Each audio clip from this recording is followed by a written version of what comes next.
Well, what is up, everyone? Welcome back to our lawn and welcome to the 2025 lawn care season.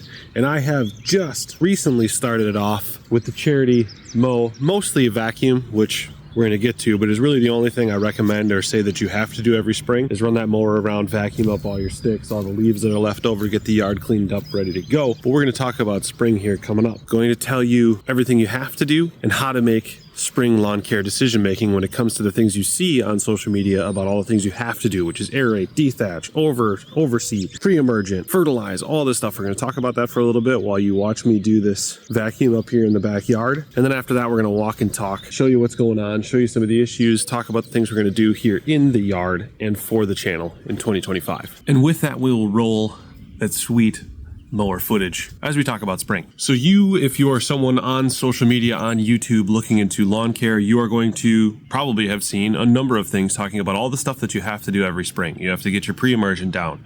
You have to aerate the lawn. You have to dethatch it. You have to do all these things in cool season grasses that are critically important, that are the only paths to having a nice yard. Now, I can tell you, I am in my third year of not using a pre-emergent. I will put one out. Actually, no, that's a lie. I will tell you, I went 2 years without doing a pre-emergent at all. And only in that third year did I start to see some issues that caused me to do a pre-emergent the following year. If you don't have a huge weed pressure, if you don't have a lot of issues with grass types that are coming in, it's not entirely necessary. Now, is it a good thing to do still? Probably. It's never going to really hurt per se, but it's not this all-powerful, all-knowing, all-saving thing that you do and your yard is just nice and weed-free now. You're still going to have weeds that you got to kill. Aerating is a very interesting topic if you actually think about it. If you talk about a residential lawn, something where it's maybe used here and there for short periods of time, maybe it's not used at all. Where do you think all this compaction's coming from? Right, this spring and fall aeration is for putting greens, where hundreds of people a day walk in generally the same spot, and we need to deal with that. Also on putting greens, we have a very specific root zone composition that we're trying to maintain and that we need to continue to poke holes in and fill in with our root zone material to make sure that stays consistent from surface down to our drainage. You don't have that. Now, again, can it be a useful tool to help for hydrophobic soils, to help water penetration, to help nutrient penetration? Sure, but it does not have to be this thing that you must do under any circumstance. And then the last is dethatching. I see people talking about how they're new to lawn care, they're new to maintaining a yard, and what they went out and did their dethatch. Like, brother, what are you dethatching? Your dirt? Your dirt doesn't have any thatch. Your clover? Your creeping Charlie? There's no thatch in that. Why do we need to dethatch? I have actually never dethatched the yard behind me, in full anyway. I've done a couple spots because I was having issues or stuff died off and I wanted to get that material out of there. But by and large, the backyard's never, ever been dethatched. And I started in 2019. So in the 5-6 years that I have maintained this yard, never. There's absolutely no need to. Kentucky bluegrass in the front I've done one time, and I will do again this spring. And now let's talk about the decision on how or why you're going to dethatch, because that helps with all of this. I would use like a sponge test almost, where if you're walking and you don't feel like you're walking on the ground, but like you're feeling you're walking on a fluffy sponge, that is when it's time to get in there with a dethatcher. Or if you can't get easily to the soil with like a finger, like if you go in there, that's suggestive. If you go in there and it's difficult or it causes a lot of work to be able to access the soil layer underneath the grass, then it's time. But it is not this all-powerful thing that you must do to have a nice yard. You absolutely do not need to dethatch. It's not necessary. And then fertilization in cool season. I've seen a number of people in places with similar climates to myself talking about how they have already gone out with fertilizer. Guys, that is stupid. I have now gone a couple of years without fertilizing until June. I can tell you, April, May, every single yard in your neighborhood, even the ones that are not fertilized, are going to grow.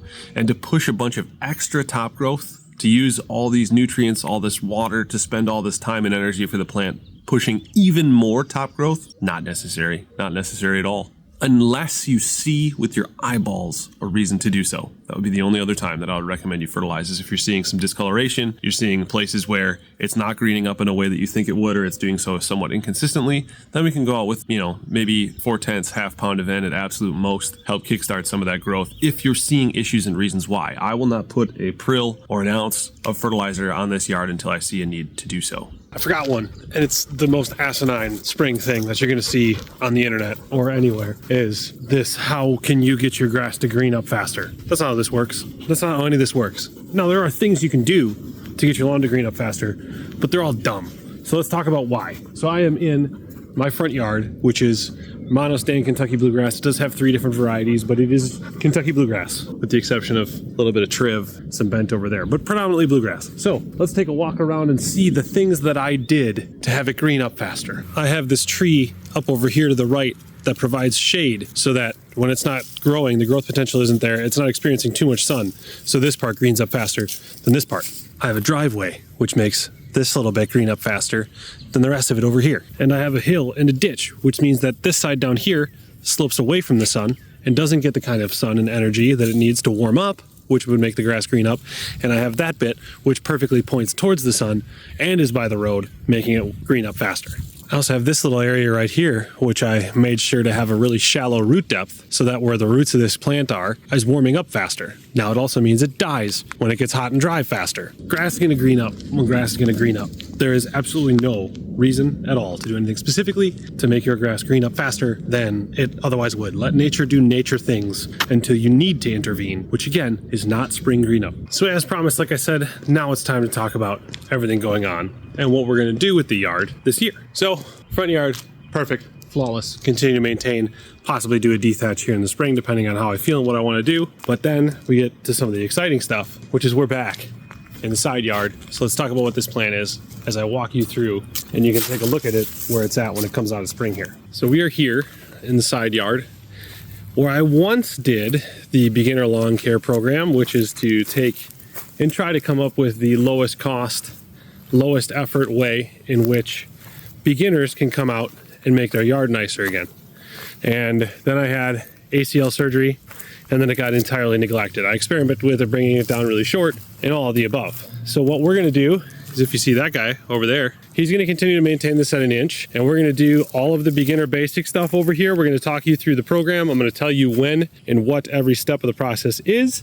Then we're gonna transfer this from something that is really quite thin in a lot of spots to something that's great. Backyard, similar to the front yard, no notes. Also, these are different varieties of grass, and if you'll notice, it's almost entirely greened up back here compared to the front yard, which is a Kentucky bluegrass with midnight in it, which is slow to green up. I haven't done anything. It just, this greens up faster, so don't worry about green up. So that brings us to the putting green, which is now covered almost entirely in sticks. And nothing special back here. We're not going to do anything out of the ordinary. We were so close last year until that dollar spot came and crept through. Very, very close to having my first perfect year in the practice facility. So I think I'm going to be able to do that again. And hopefully we don't miss a disease app this year. Not a lot of travel on the schedule, so hopefully we can make that happen. But let me just walk you around, show you what's going on, more so just for the progress point, so that we can then see where we get to as we build forward. So the green, we did get some snow mold with this last snowfall.